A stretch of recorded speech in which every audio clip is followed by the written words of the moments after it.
Hey there everybody, welcome back to the channel and welcome to my Final Girl Series 3 buying guide. So this is the third entry in this series of video where I have provided a guide for each series of Final Girl, giving an overview of each of these feature films, giving you an idea of the mechanics, how they play, and kind of help give you some guidance in case you are getting into this game for the first time, or if you're expanding your Final Girl collection to kind of give you an idea of what each of these boxes are about. We're going to go through each of these feature films one at a time, look at the location and the killer, and we even have a special guest Krampus here who technically isn't part of Series 3, but he lives in the Series 3 box, and when I was taking everyone out, he looked really sad, so he just came along for the ride. We have a lot to talk about this video, so let's not waste any time and get right into things with our first feature film with the Marrek murders. So the Marrek murders are going to feature the Tormentor as the killer and the Marrek warehouse as the location. So here we have the location for the Marrek murders, which is going to be the Marrek warehouse.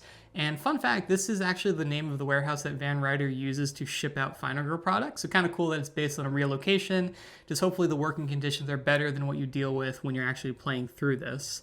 Now, the map is actually pretty straightforward, where you're going to have 3 different exits, and you're also going to have these red outline spots that represent racks that you're going to be climbing on in the warehouse.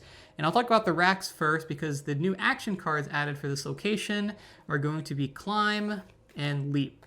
And what these are going to do are allow you to interact with the rack. So you could use these as additional movement, which are going to let you move onto these rack spaces. Normally walks, you can't just like walk onto the rack. You need to be able to climb or leap, which are going to let you both move onto these racks and also move between them. So it could take a long time to get around the map if you're not utilizing those new action cards here. Now you'll also see a number of the terror cards in this set also interact with the racks. So it might panic victims on the rack, it might have people moving specifically off of the racks, you might be revealing items off the racks, all that good stuff. So it's just a little bit of an element that you play with and also forces you to have to use some of these new mobility cards. Now the other major element for the Marrek warehouse, and what I found made it really, really difficult, are these locks. So you'll notice that every exit spot has a little circle next to it where you're going to put one of these lock tokens. Unlike a normal map, you are not going to be able to save victims at the beginning of the map here, since they are all going to be locked.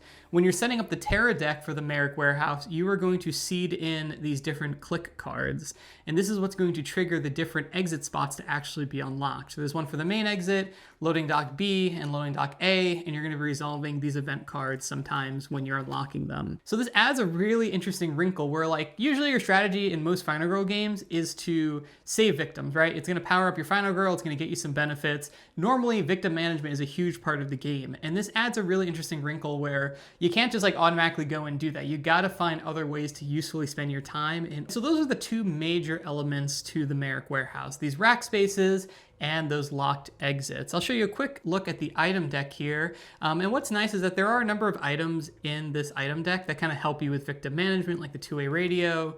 The chainsaw is one of my favorite weapons. This is such a cool weapon. I just wanted to highlight some of the other items of this set. The plank is really cool. That adds kind of a spatial element that I haven't seen in any other Final Girl sets, where you're going to be able to set this plank down if it connects these different rack icons.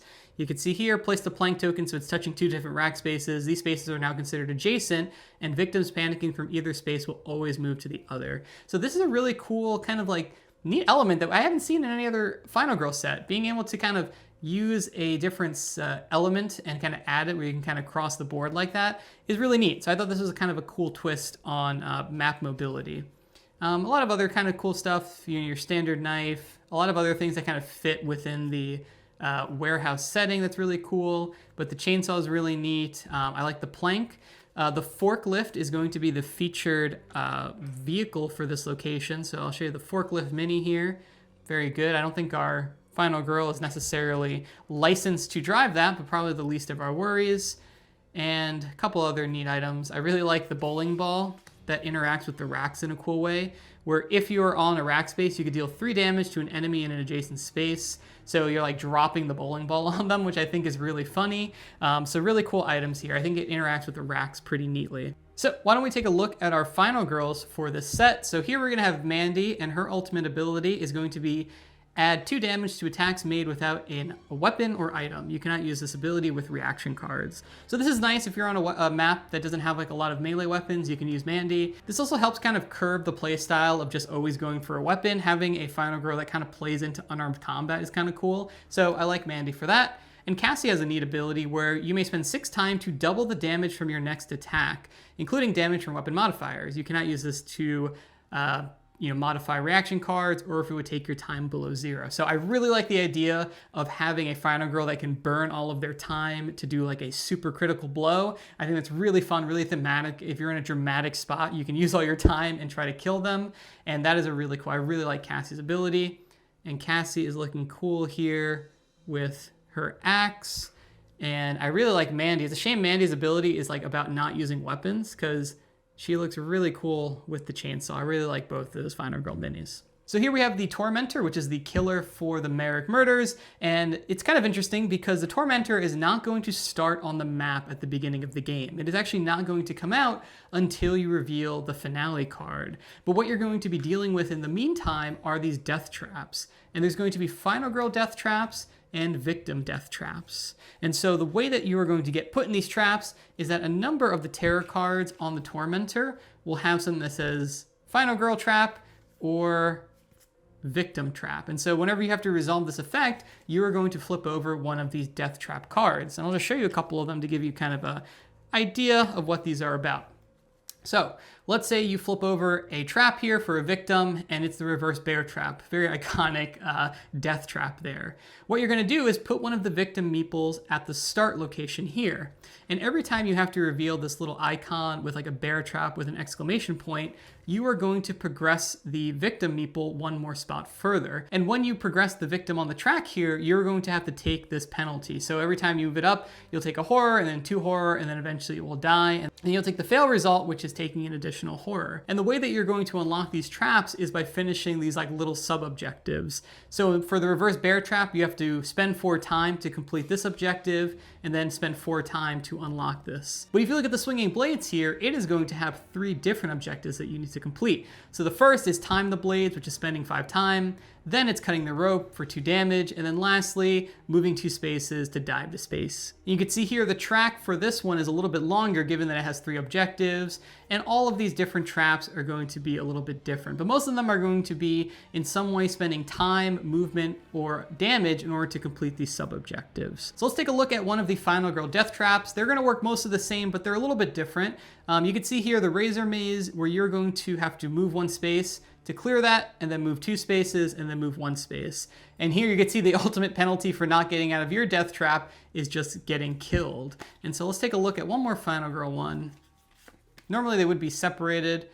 So here, free yourself, spend 5 time, and then lastly, dive to safety, move 1 space, and take a damage. Same idea, where you're gonna take damage and eventually die if you don't complete those sub-objectives. So that's what you're gonna be primarily dealing with when fighting the Tormentor. These death traps for the beginning of the game, and eventually when you finish your Terror deck and reveal the finale, you are going to have to fight the actual Tormentor. You'll reveal a setup card, and then spawn out the Tormentor. Very cool mini here. I love this power drill and like chain whip that the Tormentor has.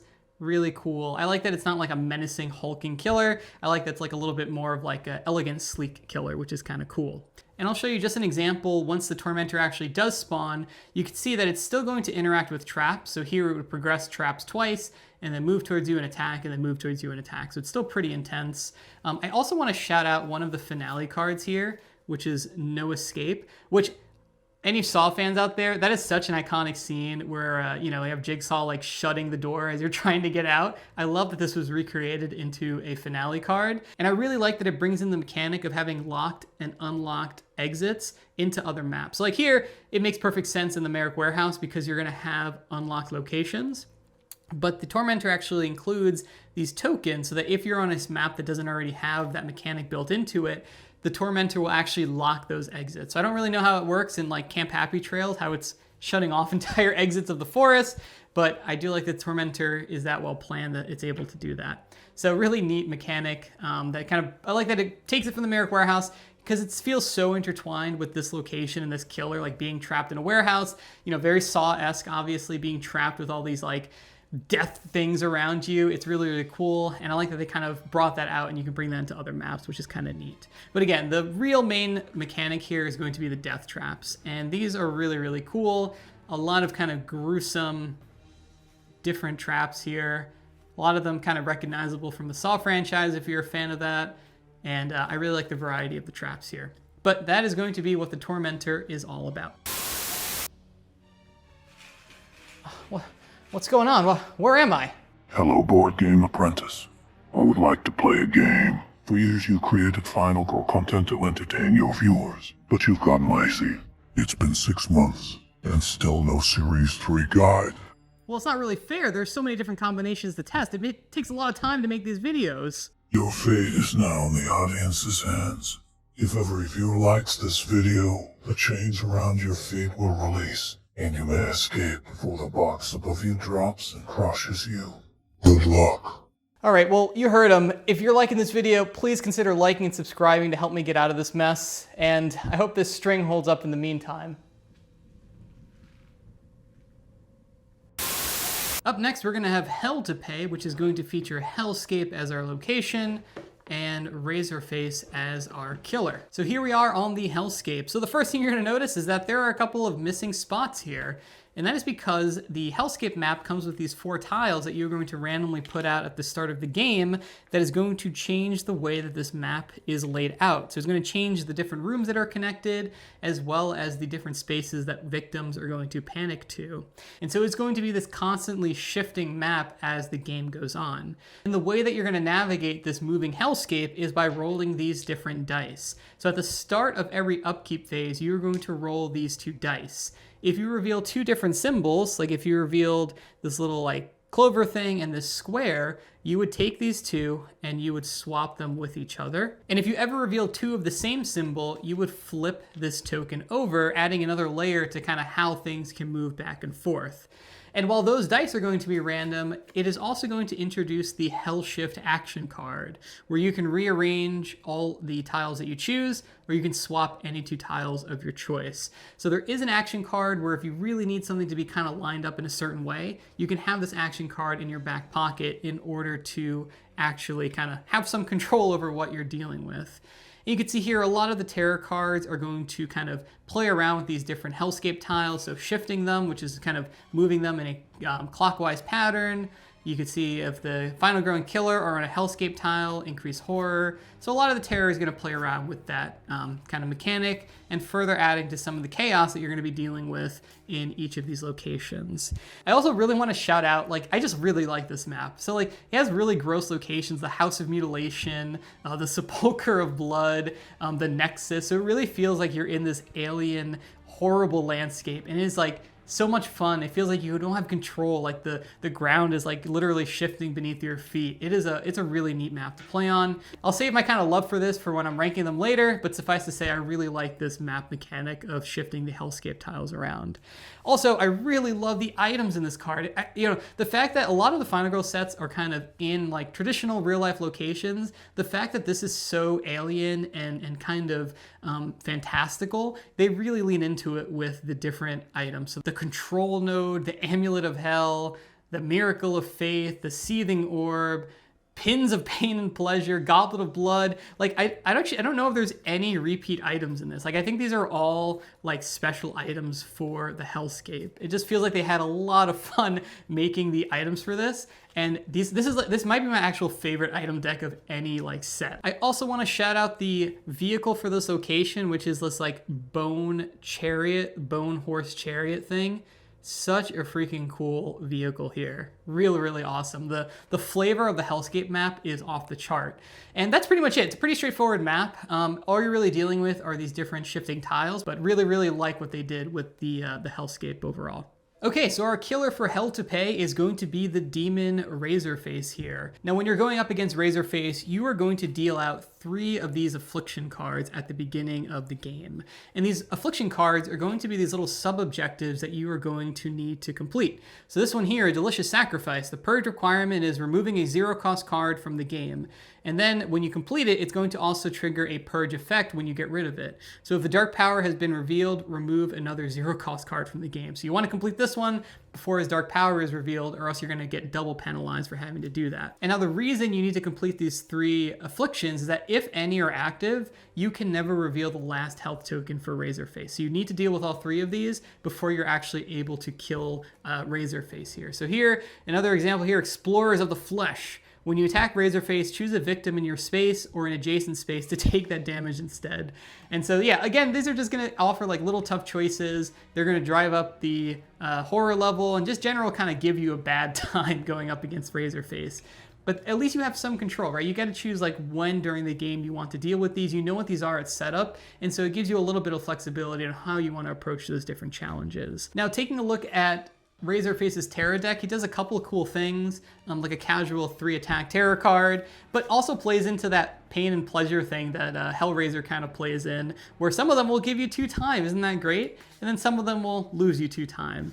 And then some of them will also lose you 2 time again. And you can see just a lot of them are going to kind of play in that space. He's going to recover health.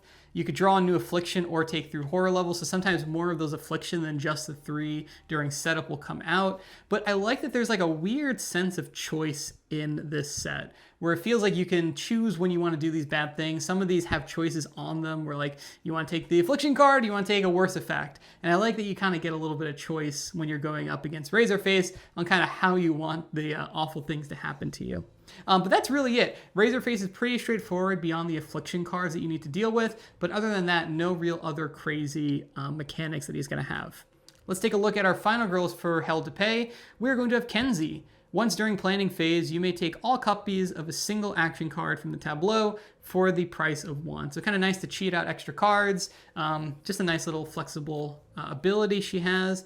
And then Christie's is pretty neat. During the killer phase, draw 2 terror cards instead of a normal one, choose 1 to resolve, and shuffle the other back into the deck. So, you know, terror deck manipulation is always nice. Again, having the choice to kind of like, what kind of bad thing do you want to happen to you is helpful, and I dig that both, I really dig Christie's ultimate ability there. Let's take a look at their minis real quick. I really like Kenzie's miniature here with this cool like dual-sided dagger that she has, and Christie is over here looking cool with this like Hellscape whip that she's holding, and the man himself, Razorface, a lot of cool chains. He's holding like a heart, which is pretty gnarly.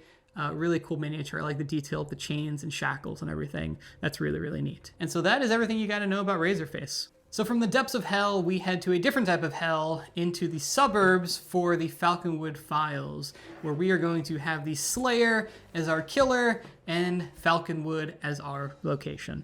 So here we have Falconwood. So Falconwood itself is going to really capture that kind of small town suburban feel with the shopping mall, the library, the police station, the casual government lab over there. And it's a really, really nice setting. Flavor-wise, I adore this map. It looks really pretty. It feels like weirdly cozy to play on. I really like Falconwood as a map. Now the real meat of Falconwood is going to come from the missions. So there's 5 different missions, and you're going to select one randomly during setup. And it's things like cracking a code, surviving from government people trying to hunt you, saving your father, exposing a lab, finding your missing friend. And it's just going to add a secondary objective to Falconwood when you're playing on it. And you can see each of them are going to have some additional components. So when you open up Falconwood, it can be really overwhelming because there are a lot of cards and different like bits, but it really is contingent on which of the missions that you're doing. So you'll get all the additional components, you'll do some special setup, and generally what these different missions are going to have you do is that you're going to be interacting with these tokens that you set up when you pick a mission, and generally spending time in trying to do a little bit of a deduction thing to progress these missions. The ultimate award for each of these is generally going to be getting some free items from some of the decks, and also getting access to your friend card. So you can see the orange victim meeple is going to be used for each of these special friends that you have. And generally, these friends are like so powerful. They are so helpful to have. They are like the best victims that we've seen so far. So if we take a look at the reporter here, while reporter is in your space, change 1 die to a success when resolving search, and you may draw and keep an additional item card. While the reporter is in play, reveal the top card of all item decks. So that's really, really powerful. Or if you look at your adopted father here, while adopted father is in the space, change 1 of your die to a success when resolving the action cards that deal damage and deal 1 additional damage. If adopted father is killed in your space, increase horror by 2. So still a little bit of that push and pull like some of the special victims we've seen previously, but generally these are like super, super powerful special victims that are really helpful to have. So you want to make the time to complete these different missions here. Now another neat special component for Falconwood is going to be the D20 die. So this is going to be used for some of the different missions as well as some of the different terror cards. Some of the terror cards will instruct you to like roll the D20 and then you'll have some kind of result that you're going to have to deal with. Some of the different terror cards are also going to interact with the missions. So like this one here, you can lose progress on the mission, you could discard an item card, or you could take 2 horror. So sometimes losing progress on the mission is another kind of lever you have to pull when interacting with some of these terror cards here. If we want to take a look at the item cards here, there's some fun items in here that kind of play with the suburban setting here. Binoculars, a shotgun, trash can lid, some of items that we've seen before. The flamethrower is neat. The Lucky Dragon's Foot. So again, playing in that like Stranger Things D&D kind of thing. They have a couple winks and nods there. The AK-47, I don't know why that's really funny to me, like running around this area with an AK-47 shooting at a killer is really fun. You know, the pool noodle, a lot of cool, neat items here. Waffles, of course. So yeah, some really fun items in this deck here. I do want to shout out the vehicle for this set, the pizza delivery van here with the little pizza on the top. And that's pretty much it for Falconwood. A lot of the kind of game-to-game mechanic like complexity is going to come from these different missions. And truthfully, they're not super complex. A lot of it is just going to be interacting with these different tokens and spending time in some way. But really, they're pretty straightforward. And they add a lot of fun variability to when you're playing on Falconwood. And I like that they make these these special friend cards so powerful that it makes you want to go out of your way to do it. It doesn't feel like a chore. It feels like you're getting like awarded for doing it, which is nice. So here we have our killer for the Falconwood files, the interdimensional killer, the Slayer. So this is going to really play with having like that R dimension and a mirror dimension. So an important part when you're playing against the Slayer is this little card here that is going to track if you are in R dimension or if you're in the mirror dimension. So you're gonna have ways to hop in between 2 of them, and you'll use this card to keep track of where you are. There's also these tokens for the special victims who are able to follow you into the mirror dimension, so they can give you their benefits. So we just saw the best friends on the Falconwood map. They're able to follow you into the mirror dimension if you have them with you. Now, the really tricky part is that the Slayer is going to be really annoying, and he's going to pull victims into the mirror dimension. So whenever you see this little action here, this like little half white, half black house, the Slayer is going to pull the nearest victim into the mirror dimension. So you'll replace one of the yellow victim meeples with one of these gray meeples, and they're going to be in the mirror dimension. Now, the way that we're going to be able to save those victims that get pulled into the mirror dimension is by using these special action cards for this set, which are Open a Rift.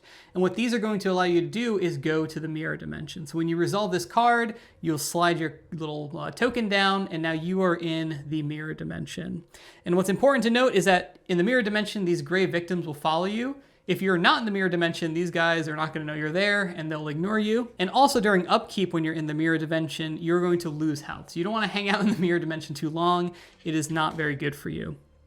But it's important to go into there because if you leave these victims in the mirror dimension, the Slayer will come over and kill them. So normally the Slayer will ignore yellow victims because they're not in the mirror dimension. So his whole thing is pulling them in and then going to go kill them. Now at the start of every killer phase, the Slayer is going to pull a victim into the mirror dimension. But a lot of the terror cards are also going to trigger this again. So you'll add more victims into the mirror dimension. And a lot of them are going to kind of play with this mechanic. That is really what the Slayer is all about, pulling people into the mirror dimension and killing them while they're there. So it's kind of interesting because if you just stay in our dimension, he can't really hurt you. Well, he can hurt the final girl because he can attack whether you're in our dimension or the mirror dimension. But the victims are generally safe unless they're pulled in first. So it's interesting to kind of predict which victims are going to get pulled in and kind of like position yourself to get ready to save them. Mechanically, that's all there really is to the Slayer. He's pretty straightforward. This pull into the mirror dimension mechanic is pretty smooth to resolve, like the rulings for it, and being able to hop in between them is pretty easy. You need to spend the action to go into the mirror dimension, but it is a free action just to like hop out and go back into our dimension. If we take a look at the final girls for this set, they are both pretty cool. And so Octavia here is pretty neat, where you're gonna put a little token on the 0 here, and every time you have to resolve a failed horror roll or you save a victim, you move this marker up 1 space, and when you are going to receive damage, you can reduce the damage by that amount and then reduce it to 0. So this is like a little bit of a built-in defense that Octavia has, which is nice. Janelle here has a similar track here where it's going to go on 0. When you have to resolve a failure or save someone, you're going to move this up. But hers is really cool because instead of being defenses, it's going to be offensive, where you can spend the little value here, slide it back down to 0, and then add that much damage. So really cool to be able to do like +5 damage. It's nice to always be able to hit a little bit harder. So I like both of these final girls. I really like Octavia's miniature. She's holding like a fireball and like a spell book in her hand, very D&D. And then Janelle is very 80s with the slingshot here and the big bow. Both really cool final girls here, really playing well into the not just Stranger Things, but like just the general like 80s like conspiracy monster kind of stuff. The whole set really plays into that, and I feel like these two final girls really capture that really quite well. All right, buckle up guys, because we have what is by far the most complex final girl feature film that we have seen so far. From the future is the killer from tomorrow, and this is going to feature the hunter as the killer and Sunnydaze Mall as the location. So welcome to Sunnydaze Mall, which happens to be the mall where the savior of the human race likes to hang out, because the savior is really going to be the driving mechanic when you are playing on this map. So you can see this card here is the savior ally, and this whole kind of set really introduces an entirely new mechanic we haven't seen in Final Girl before, and that is the savior.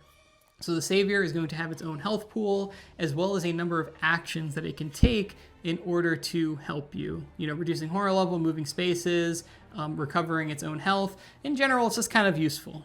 But the savior does not start off useful, because the savior doesn't trust us. We are just like a random woman who came up to him in the mall. So that is going to be tracked by this trust card. So there's 4 tiers of trust, starting from go to hell up to I believe you. And now the way that you're going to build trust with the savior is by using these action cards, the build trust action cards.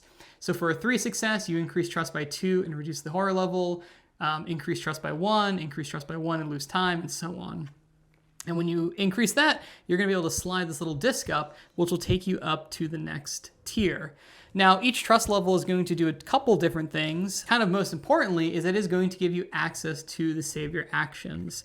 And so when you do a savior action, you can move one of these cubes onto it to do that. So if I wanted to reduce damage the savior has taken, I would put a cube on here, and during each of the upkeep phase, it'll slide down this track until it eventually slides off, and then you can use it again. Now, in addition to wanting to increase trust so you can take savior actions, every turn a savior card is going to be flipped over. And this is essentially going to be an event that you're going to have to resolve with the savior.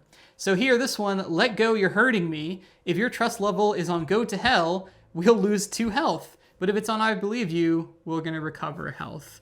But some of them are just so horrendously awful. You're not the boss of me, we're go to hell, move the savior 3 spaces away from you, and I believe you, move the savior 2 spaces in any direction. But some of these are just so harsh.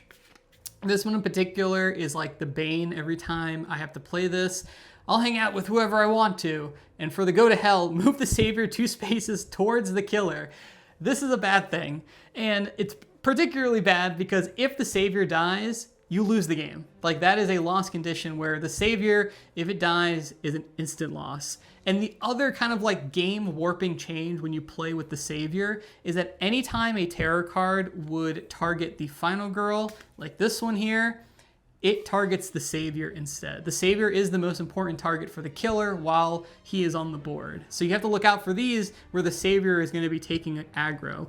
It'll still target victims first, but for all of these, and you can see all the terror cards in Sunnydaze Mall target the final girl specifically because it's going to go after the savior. It is really, really harsh. So really your goal for the savior when you're playing on Sunnydaze Mall is to get this truss to the top level, because that is going to allow the savior to exit the board. So you want to get the savior to max truss and then take it to an exit and save the savior. When you do that, it is a pretty nice bonus. If you have any remaining save victim spots on your Final Girl card, they are automatically going to get completed. And if you already have your ultimate ability, you trigger like the bonus ability you have 3 additional times. So the award for saving the savior is extremely good, but there are a lot of chances and a lot of random ways for the savior to get targeted, and 4 health is not a ton, so you really gotta like protect the savior the best you can. Now the items on this map are really fun. We have things like a gift card, banana peels, the leather jacket. In case you haven't picked up on this already, this set is very T2, Terminator 2 inspired, specifically that mall scene. I think shot for shot, you can probably recreate that scene with this feature film. There's one in particular here, where is it? The flower box, where, the flower box where if you have the boomstick in your other hand, you may discard the flower box and immediately deal 2 damage to an enemy that has entered the space or is in your space. Like, this is so niche to the, Arnold like pulling out his gun from the flower box in that scene of the movie. It is such a love letter to it and so niche and specific that I absolutely love it.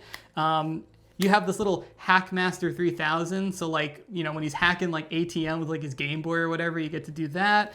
And the vehicle for this, the chopper key, is absolutely badass. You can play bad to the bone and drive this around the mall. So flavor-wise, this is off the charts, perfect. Like Terminator 2 is probably like one of my top 5 favorite movies. So that scene being recreated with this set is really, really neat. Now, aside from the savior, there's a couple other small mechanics on the mall, like these little railing spots where you're able to jump down and at a penalty to go from the 2nd floor to the 1st floor. There's some escalators here. There's a couple other small little events where you can actually like blow up the walls in between stores. So like you're tossing your enemy through the wall and you're able to like make connections here. A lot of neat mobility stuff on this map though. And that's pretty much it. Really what you're worrying about mostly is the savior, but the Sunnydaze Mall beyond that is fairly straightforward and has some really cool stuff going on it. Now, our killer for the killer from tomorrow is going to be the hunter, or maybe I should say the hunters, because this is kind of like a pseudo 2-killer set. And what I mean by that is that we are going to kind of have like 2 phases of hunters coming after us. We're going to have the first generation, which is the Mark V, which is our big lumbering killer here. And then at a certain point, we are going to switch to the Mark X, which is our sleeker liquid metal kind of killer here. Now, the way that it's going to work is that you are going to start off by facing off against the Mark V. And now the health over here isn't actually for the Mark V. You'll see that there's this little stack of tokens here, and this is going to be made up of cybernetic parts. Now, the way that you're going to deal with the Mark V is that if you deal at least 2 damage to it, it is going to knock off one of these cybernetic parts. This part will go in the space where you were fighting it, and then you can spend 1 time to pick it up and put it in your backpack. Now this stack is going to be made up of 3 cybernetic parts and 2 countdown tokens. So if you're able to knock off all 3 cybernetic parts, it is going to deactivate the Mark V.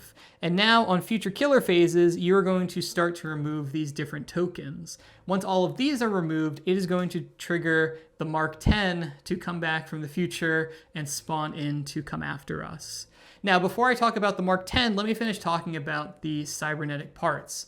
Because you can spend 1 time if you are in a space with these parts to pick them up. And then if you're in a spot where the decommissioned Mark V went down, you can spend a time to install these parts to repair it. You're basically doing that thing where you're like trying to reprogram it to become an ally. And once you restore any amount of health to it, you flip over the Mark V card. And you're going to use the amount of health on the cybernetic tokens that you had in order to repair it. So if these were the 3 I had and I installed all 3 of them, my Mark V would have 4 health here. And so similar to what we saw with the Savior, it is going to have these little action cubes as well as a number of actions that you can use in order to help you. So you could deal 2 damage, you can tell it to move a space, you can tell it to reduce damage from an attack by 1, and so on. And so it is a little bit more combat focused than the Savior, but you could see this ally system that they introduced with Sunnydaze Mall is also implemented with the Killer for Tomorrow with the Mark V here. So once the Mark V is all dealt with, there is a couple ways that the Mark X can come out. I just showed you one way. So if you are able to deal that damage to the Mark 5 here, that will trigger it, right? If you run out of this clampdown, the Mark 10 is going to come out. Now, the other way that the Mark X is going to spawn is that during setup, one of the last 2 terror cards is going to be this Hunter Mark X card, and that is going to trigger the Mark 5 to immediately shut down and cause the Mark X to spawn. So you'll draw another setup card, and then you'll choose whatever killer space that is to spawn in the Mark X. So as a quick recap, when you have the Mark 5 out, you're going to be resolving the killer action and terror cards until you eventually get rid of the cybernetic parts or you reveal that terror card. That will then trigger the Mark 10 to come out, which is like kind of the true killer, where you're going to have to then deal 15 damage to it to kill the Mark 5. Or the Mark 10 rather. Keep mixing up my 2 models. So just now I showed you one of the special terror cards that will spawn the Mark X, but I also want to point out some of these other terror cards because it is important to note that the Hunter actually has a special rule where it does not increase bloodlust every time it kills a victim. It doesn't get any pleasure from that, and so it only increases bloodlust in 3 ways. If you deal damage to it, if it deals damage to you, or if it deals damage to an ally, so like the Savior in Sunnydaze Mall. So if you're a victim, you should feel pretty good about this set because the Hunter is not super interested in you. So you can see a lot of these are going to focus on the Final Girl because that is really what it cares about. Some of them are special, right? This one will call out victims or Final Girl, but a lot of these are going to be Final Girl focused here. This is a gnarly minor dark power, by the way, giving it 4 more health. I really like that if you're playing this without the Savior, this is a very Final Girl focused killer. Sometimes it feels like the killers are just having fun slaying victims. I like that the Hunter is very focused on the Final Girl. It does make a lot of sense with like obviously the very Terminator theming where it's coming back to try to kill Sarah Connor. That is such a good example of an awesome Final Girl, and I love that it feels very, very captured with this. I can't deny that this is a very complex box, I think, especially when they're smushed together, but the theming of reprogramming the previous generation to have the new one coming back and fighting together, this is such a good love letter to the Terminator franchise, and I love that franchise, so the theming in this is just off the charts. Now let's take a look at our 2 Final Girls here. We have Cat. Whenever you inflict damage to an enemy with a gun, do an additional 2 damage. So like we saw in the Hell to Pay box where it augmented damage if you are doing it without any weapons, this one is specific for guns. So kind of cool. I like that we're getting a little bit more of like almost like archetypes for different Final Girls that focus on guns. And Tali here, when this card is flipped, immediately take a reaction card into your hand. All reaction cards now cost 1 less. So that's things like Guard and Retaliate, really good cards. So just getting that for free is pretty awesome. Kat living up to her gun specialty. Really cool pose here with like the sawed-off shotguns. Looks really cool. And Tali is cool over here with the ready to chuck a grenade over there. Now let's take a little bit of a detour up north and talk about the North Pole Nightmare. Now this is going to have Krampus as our killer and Santa's Village as our location. All right, so welcome to Santa's Village. We have a very circular map here with the village center and the stables and Santa's house and Santa's workshop and a lot of merry elves living in this location. Now the only special rule for this is going to be whenever you move into a space with a victim on this map, you are going to lose 1 time for each victim on there. And that's going to represent like the annoying elves that are slowing you down, really, burning your time as you move around Santa's Village. And that's really the only special part of this map as far as mechanics go. We can look at some of the items here. There's a lot of funny items, milk and cookies, the tree star, the ice skate, the misfit toys, slingshots, a lot of like plays into kind of like the toy, very Santa's Village theme. Snowballs, BB guns, so you could shoot killers' eyes out. Really fun set of items here. It's kind of like the opposite of the Hellscape items where like those are very grotesque. A lot of these are kind of cute and a little more fun. I absolutely love the special vehicle here. So Comet, it's weird to call him a vehicle actually. This little reindeer here, a lot of cool detail in the antlers. I really dig Comet. And then looking at some of the events, there's a lot of fun ones here where you can have Santa. Santa can come out onto the map. The Northern Lights, you can spawn a Yeti, the head elf, there's blizzards, so some like weather effects with these tokens. A lot of fun stuff. The tree lighting ceremony where they're all going to come towards the village center. A lot of kind of fun events there. And then as far as tarot cards go, pretty straightforward stuff here. Elf Hunt. You know, the elves aren't all annoying. Sometimes you have the elves fighting back here where you can try to roll and do damage to the enemy. You can have fire. It's kind of reminiscent of Camp Happy Trails where you're going to lose all the items in those locations. But yeah, these are all pretty straightforward. This is a pretty simple map in all honesty. The theming is really nice, but rules-wise, it is very light. So here for our killer at the North Pole is going to be Air Krampus. And so you can see part of his killer action here is going to be dropping off presents. So you're going to have a bunch of these present tokens face down when you're playing the game, and you're going to plop them down on a spot. And if you move into a spot, you can choose to flip them over. And they're either going to have a goat head for Krampus or a Santa hat for a gift from Santa.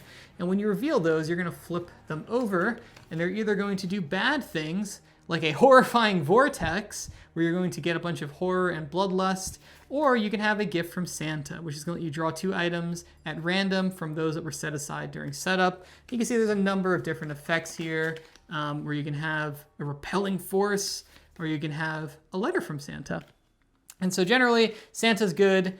Not even generally, they're all. Santa is good, Krampus is bad. So it's a little bit of a push your luck thing where if you want to take these gifts and either reveal a good thing or a bad thing. Now, an important thing to note about presents is that if a victim ever enters a spot with a present token, they have no self-control and they are always going to flip it over, and then you'll have to resolve the bad thing. And if it's a good thing, they take it from themselves and you don't get any good effect. So, you know, you can't really help it. Sometimes victims are going to panic into spots with presents, but generally you want to try to open them first so you have some control over what's going to happen. Beyond that, Krampus is a pretty straightforward killer. A lot of his cards are going to be pretty much just standard moving and attacking. He does have some very funny thematic ones where, oh no, he's disguised as Santa, where victims are going to move closer to Krampus. This one here where he's going to move towards the final girl and leave a present on every space as he's moving towards you. So he has additional ways of dropping more presents around the map beyond just his regular killer power. But overall, pretty straightforward killer. Really just these presents are what he's going to be plopping on the board. Now let's look at our 2 North Pole final girls here. We're going to have Cindy the Elf, where her effect is going to be when resolving a walk or sprint card, you may treat failure as a success result. So really nice movement, especially on this map. It ties in nicely with the kind of elves bogging you down. Being able to get some more successes and get more guaranteed movement is nice on this map. And then Mrs. Claus has a really funny power where you're going to recover all your health and you no longer have a maximum health limit.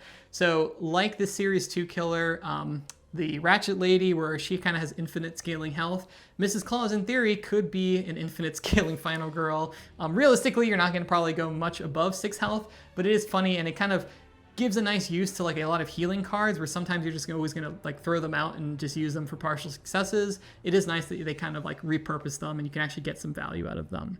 But that is pretty much it for Krampus. Pretty straightforward killer, pretty straightforward map, but it is very fun, thematic, especially around the holiday time, to have this kind of like holiday inspired horror is a lot of fun. Okay, so moving into our final feature film for Series 3 to talk about, it is Don't Make a Sound, featuring the Eyeless as our killer and Utopia as our map. So welcome to the desert town of Utopia. So in our desert paradise here, we're going to have things like the bunker, the general store, the sheep farm, as well as a number of these big boulder spaces. And now the main mechanic of Utopia are going to be these sand snakes here, because every turn you are going to flip over 2 of these sand snake cards to resolve their attacks. So this one here, a sand snake attacks the trailer park. The sand snake does 1 damage to 1 target on the space using the following priority: victim, you, minion, killer. And the second one's similar, where a sand snake will attack the general store, do 1 damage to 1 target,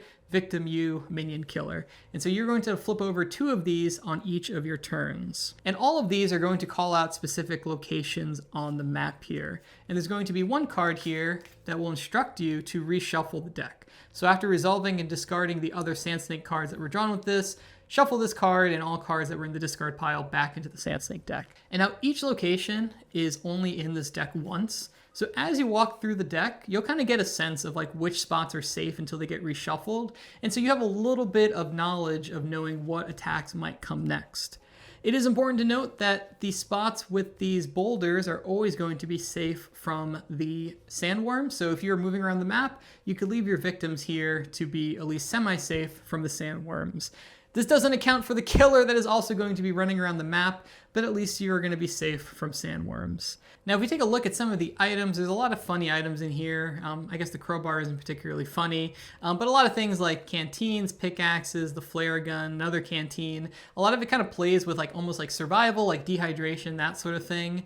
I do really want to point out this one here, the telescoping 10-foot pole, where you can move from one of the rock spaces to another one. So again, if you haven't picked up on it already, this is a extreme love letter to Tremors. That scene where they're using the poles to like jump around the different boulders. The vehicle for this set being the big, bulldozer thing that they drive in it. The map. The map has the bunker and the general store and the water tower. A lot of fun little winks and nods to a Tremors. It feels like a lot of love went into the Utopia set, kind of making it feel very much like the movie. A lot of the events as well, get on the roof, a lot of fun little events here. Like I said before, it's like dehydration. It feels like it really plays into the desert theming here, the landslide. A lot of fun stuff to happen on this map. It's a pretty tough map with the sand snakes running around, but it is a very kind of flavorful map. And I also want to point out the different art style. I think we have different artists for a lot of the different sets, but this one has a very much more kind of like pulpy, like comic book feel to it. It feels a little bit brighter, a bit lighter, and I enjoy the kind of change of pace. It feels like a good fit for Utopia here. Now, the Eyeless is going to be our killer for Don't Make a Sound, and this is our kind of hearing-based killer, very inspired by A Quiet Place. And what it is going to add primarily is this little noise tracker. And so you're going to keep track of the amount of noise that you generate during your player phase on your little player board. Now, there's two main ways that you're going to generate noise. One way is that anytime you use an action card, you're going to generate one noise. Or if you use an item, you're either going to generate one noise if it's loud, or three noise if it is very loud. So this, they give you a couple examples here: guns, whistles, vehicles, and the more quiet ones are like melee attacks, pole vaulting. And so it gives you a couple examples. And you slide those underneath your item cards as a reminder. Now, keeping your noise managed is important because a lot of the terror cards for the Eyeless are going to interact with the amount of noise that you generated on your previous turn. So here, if you generated at least 2 noise, it is going to attack you twice. If it doesn't fulfill this condition, then you do the other effect where it's going to be move and then attack. A lot of them are going to kind of play around with this value. This one's pretty harsh, but here you may reduce your time to 0 on the time track to reduce your noise level to 0. And then if you don't do that, it's going to move twice towards you and then attack 3 times. That's pretty harsh. Some of the dark powers are going to play around with that. So in resetting the noise level, you reset it to 1 instead of 0. So you're always going to be generating 1. And in general, you're just going to have a worse effect the more noise that you generate. So there's a threshold of 4. And a lot of these are just going to play around with that noise value in different ways. But the most kind of straightforward reason is that you're going to have certain cards that will have worse effects if you make a lot of noise. I also want to show you one of these finale cards here. So this one also plays around with a little bit. If your noise level is 4+, repeat the above killer action with the final girl as the target. So you're kind of always under a little bit of pressure to make the least amount of noise possible so that the Eyeless isn't hitting you quite as hard. Let's take a look at actually our killer here. Very cool alien design here, kind of like almost like insect-like. Very, very cool model it has. Now let's take a look at our final girls here. We have Rhonda, and when this power is revealed, you gain time equal to the bloodlust level. When bloodlust level increases, gain time. Really cool scaling. Kind of helps like feel like the final girl is getting more powerful. The higher bloodlust goes up, which is neat. Feels like you're kind of like amping up along with the killer. And then we have Megan. When the killer moves into your space or you move into theirs, you may recover health. If you are already at full health, instead decrease horror.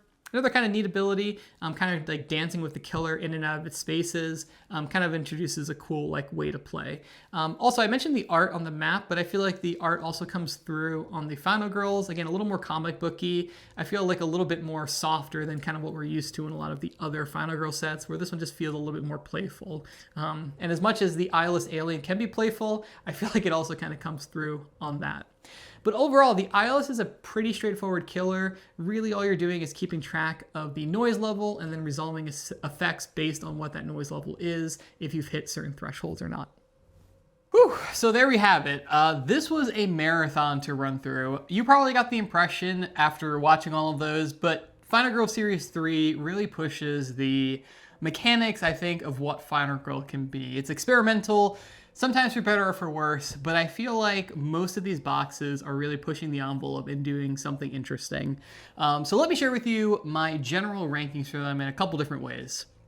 And I'll kind of share some of my thoughts about each of these boxes while I'm talking through those. Let's start off by ranking these if you were totally new to Final Girl. If you were just getting into it, you got your core box, for whatever reason you don't want Camp Happy Trails and Hans, you want to jump into the most recent set, I think you would be best to start off with Hell to Pay. So this is Razorface and the Hellscape. I think the Hellscape map is really cool. The modular little tiles of moving them around are both easy to run, and I think will offer you a lot of versatility moving forward. It's an awesome map. The items are really cool. Razorface as a killer is pretty straightforward. You deal out those afflictions at the start of the game, but like mechanically they don't add too much. You just have to, fulfill them by the end of it. But the actual things you need to fulfill are pretty straightforward and easy to keep track of. I think this is pretty beginner friendly, and this is, if I was new to Final Girl, what my suggestion would be, because it's not too overwhelming, it's pretty easy to grasp. My second suggestion, if you were new, is going to be the Utopia and Eyeless box. So the Eyeless as a killer, I think, is pretty straightforward. Managing the sound system is really easy. It's very clear, like, okay, I generated this much noise. This is the effect I need to resolve. Very straightforward to do. Utopia is maybe a little tougher. I don't think the map is necessarily complex. Flipping over the sandworm cards to see where they're going to attack is pretty easy to manage. It is very difficult. I think the sandworms add a little bit of difficulty in that randomness of where they're going to attack. To an extent, you can manage them, but I worry that a new player wouldn't really grasp that, and it could be really frustrating, feeling that like the sandworms are ganging up on you, and it could get frustrating. But I think from a complexity standpoint, this is probably the easiest to get into. I should probably redact that. This is probably the third beginner-friendly suggestion. The second one is definitely Nightmare on the North Pole. The Winter Village, Santa's Village, is super straightforward. It really doesn't have any rules other than dealing with the time that the elves are going to eat up if you move into a space with them. But that's mechanically very easy to deal with. And Krampus, putting out the presents, resolving them is pretty easy to do. I think that this theme is also really approachable for people, like the Krampus Christmas thing, the holiday theming. People can really get into that. And so this might be a good one for people who maybe are less like super into horror. I think Krampus is more of like a, well-known like cryptid type thing. I think this one would do really well. Now these are the problem children, so to say, in terms of complexity for Series 3. I think all three of these probably introduce too many new things and would be a little too difficult, I think, for a new player. Let's say you are a seasoned Final Girl veteran, you got a couple boxes, you're kind of familiar with the system. What would be my suggestions? Now, I think my number one suggestion would be, and kind of to my surprise, I think Falconwood Files. I think that Falconwood as a map with the missions, it's really fun to throw different killers on that. The map itself of that like suburban area, it has like a certain vibe to putting killers on there and them going to the mall or terrorizing the lab or whatever. It just works really well with a lot of different killers. I think that this theming really works. If you were just getting a box from this set, I think this one adds a good amount of variability. I think that the Slayer works really well on different maps and areas. I think it's fun to take that mirror dimension mechanic and put it on different maps, and it all works really, really well together. My second suggestion, and I think this is surprising to me when I was kind of like rank these, because this is a little bit more on the like simpler side, but I think the Hell to Pay box is really solid. And that mostly comes from the Hellscape map. I think the Hellscape map is one of the best that we've ever had in the game. The modular tiles are awesome. The items that are in it are really, really fun. The events and the special victims are cool. And there's just so much good stuff happening in the Hellscape. It's really fun to fight killers in hell and use this setting. I really, really love it. Razorface as well is just a really cool killer. I like this relationship you have with him where like he's sometimes giving you time, sometimes taking it away. the afflictions he gives you, you have like some agency of when you want to handle them. And so I've just really come to love Hell to Pay. And so that would be my second suggestion if you're trying to spice up your current collection. I think this one actually adds a lot of mileage. The third one, and like I said before, this is the most complex. This is probably going to be the most divisive of all these Series 3 sets. But I think the Killer from Tomorrow just does so many interesting things that's pushing boundaries of Final Girl, right? With them introducing this ally system, which takes this kind of idea of special victims that we've had previously and really flushing them out to be their own character that you're playing with. The Savior is extremely frustrating to deal with. There's like no way around that. Like some games you're going to start playing with it and you get a bad draw and the Savior is going to die in like the first couple turns. And it feels like you didn't have that much agency of like, what could you have done differently? You know, it's hard when you are making the decisions as your Final Girl and like you got to roll the dice. You have to make those decisions of what cards you're going to throw out.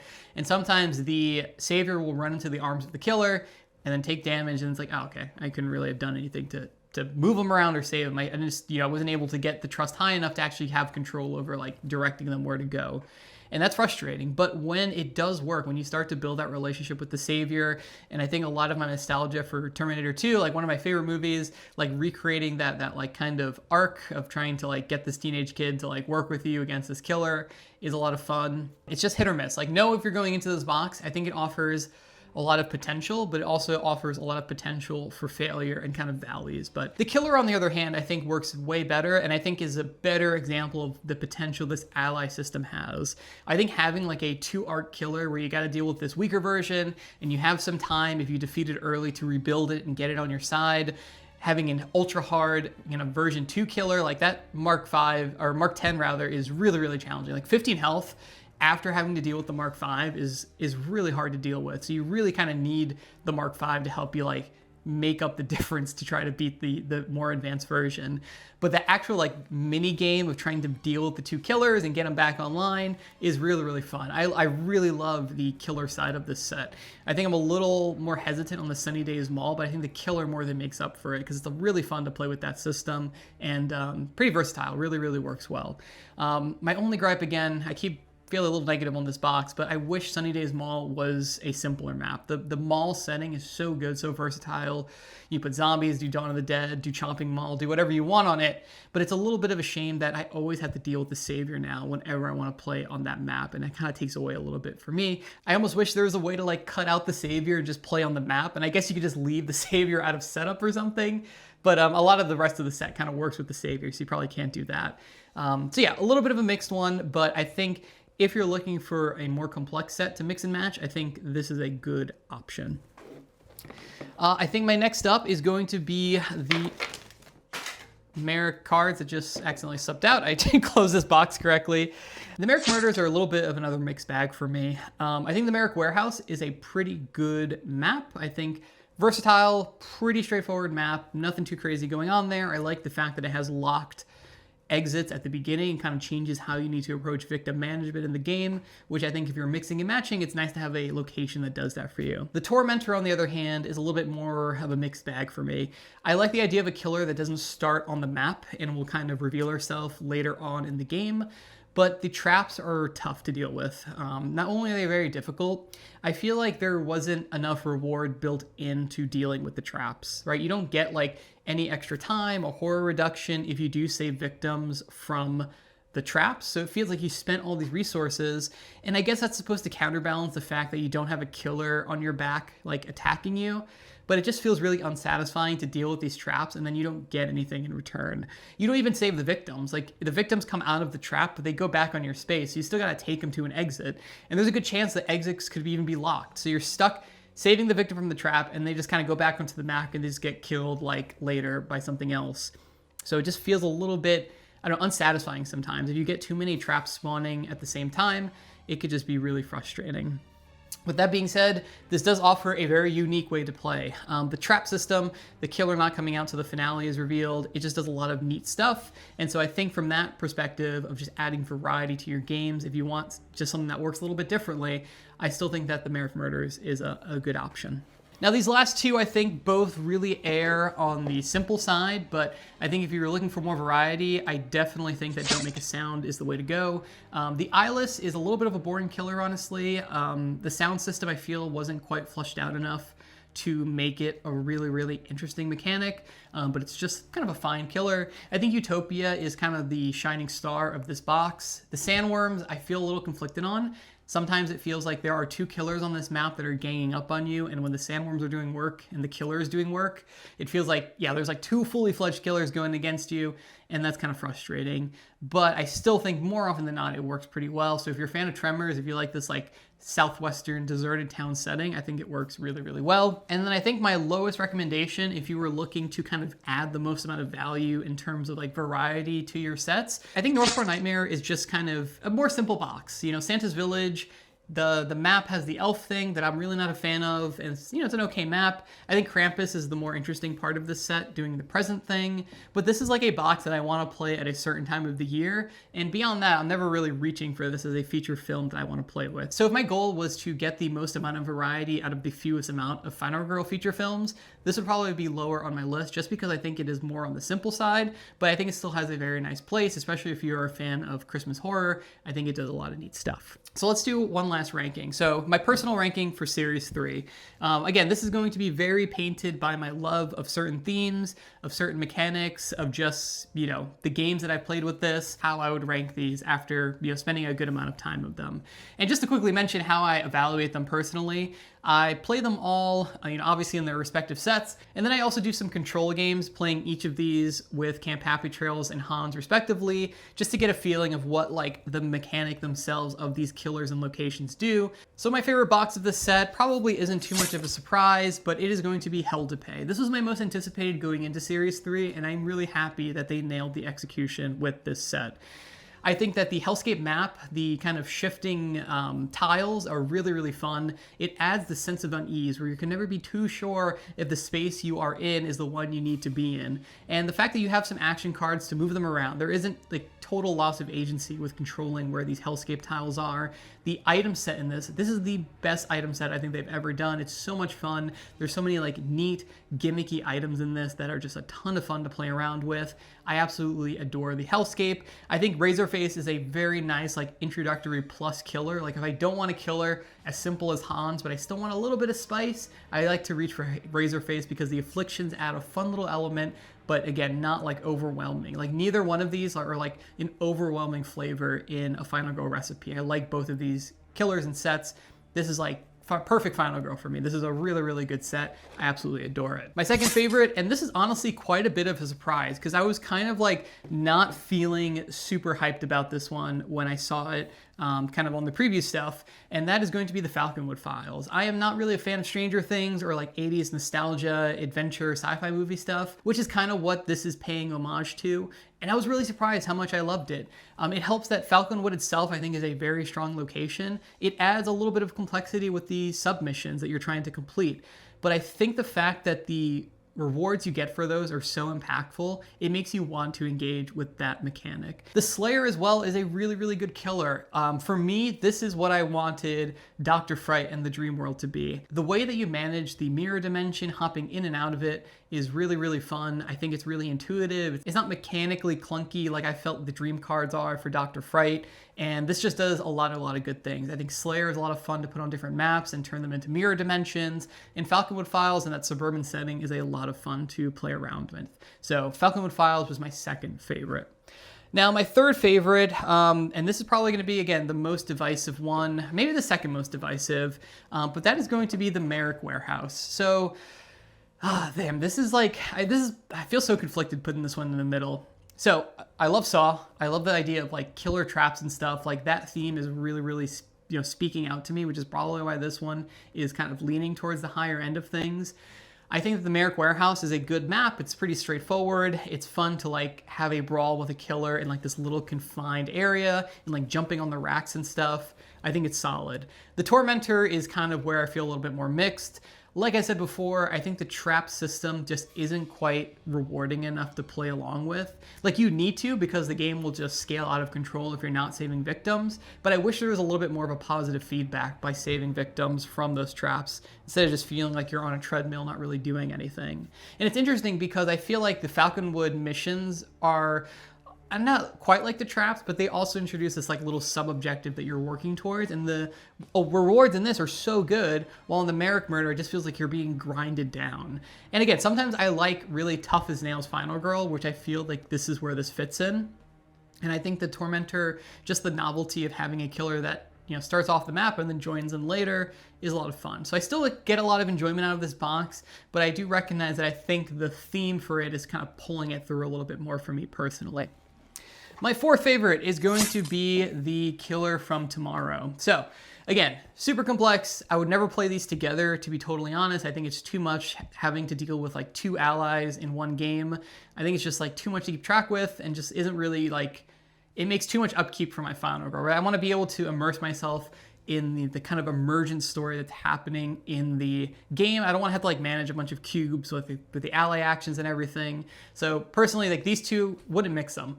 However, I think the Hunter in particular, ton of fun to put these 2 robots on different maps and play around with them. Sunnydaze Mall, again, I feel a little mixed on the Savior, but I feel like when it works, it's really fun. But a little bit like the Marrek murders, where if you get too many traps, your game's gonna get shut down. If your Savior does a bunch of dumb actions and runs into the arms of the killer and gets killed in 2 turns, you're gonna have a bad time. So a little mixed. And I think this is a little lower because I think as a combined box, it's really tough to recommend it. But I think when I'm mixing and matching, I like these individual pieces more. And also from like a system standpoint, I really like the ally system. I'm really excited to see where they're going to take that system moving forward. So I feel like as an experimental step into that ally system, I really appreciate Killer from Tomorrow. My fifth favorite, and this is again the kind of odd child, but I think North Pole Nightmare is a solid set. Again, this is one I want to play at a certain time of the year, but I love Krampus. I don't really like the Winter Village, probably one of my least favorite maps actually in the game as a whole. And I hope that we get more like Easter Bunny Killer, or just more like Killer Turkey or something. I hope we get more seasonal kind of holiday-based killers, which would be really cool.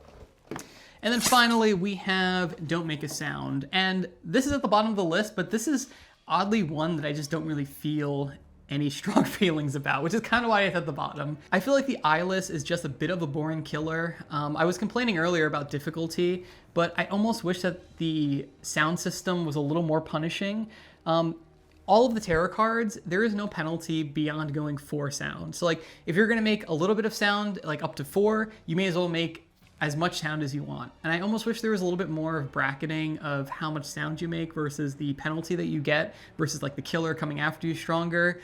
I just feel like the system just wasn't pushed as far as it should have been. And I realize that's like a little hypocritical when I was complaining about complexity in other ones, and now complaining this one was too simple. So I definitely see the place of the Eyeless, but just something that I wish it was pushed a little bit more towards its limits. Now, Utopia as a map, I think I like more than Eyeless. I think the sandworms are very, very swingy. You're going to have games where the sandworms help you. You're going to have games where the sandworms are teaming up against you with the killer, and it can be really punishing. But I think that the overall map and the art style of the map saves it for me. I really like it, and more often than not, the sandworms are just kind of annoying. They're not like the worst thing in the world. But I almost wish that the sandworms were like a vignette or something, and were kind of pulled out and able to do their own thing, and they weren't just like tied to Utopia. So that's kind of almost like a loss for what could have been with the sandworms. That would have been kind of cool.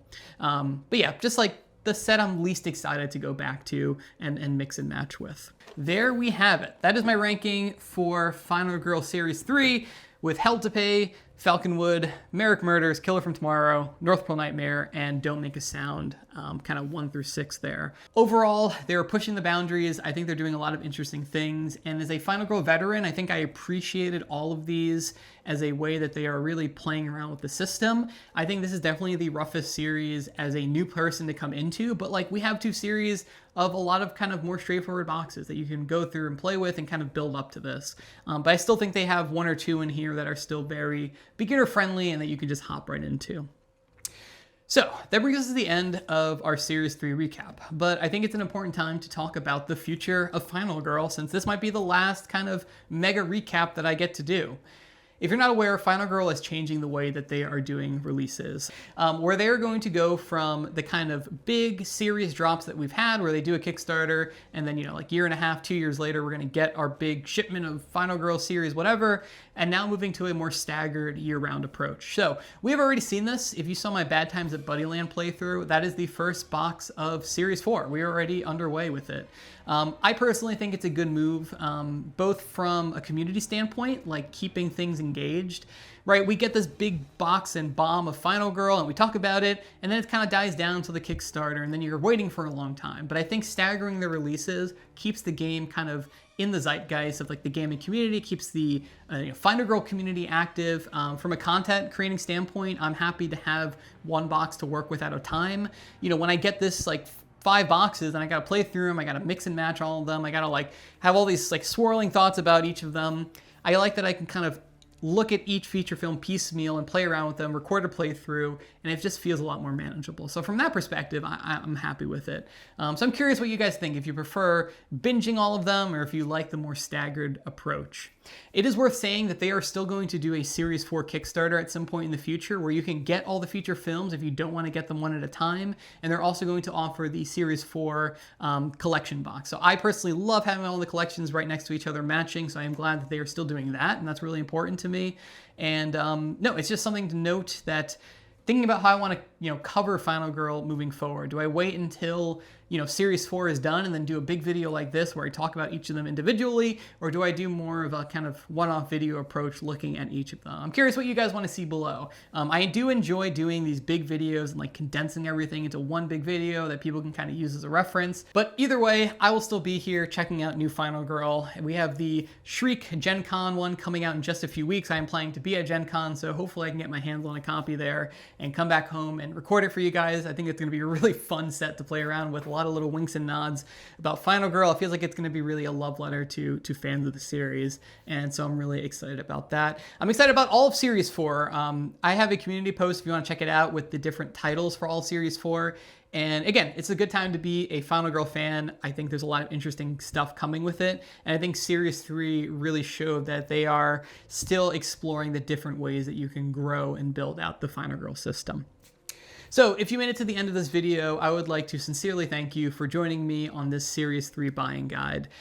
These videos have a special place in my heart. The first Series 1 buying guide was kind of the first video on this channel that kind of got any type of traction. So I have a really soft spot in my heart for Final Girl, both as a game I love and with a theme I love, and as well as the community that has started to grow on this channel that loves Final Girl. I love talking with you guys. I love seeing your comments, and I really appreciate the kind words that you've shared on a lot of the playthroughs and other Final Girl content that I've made.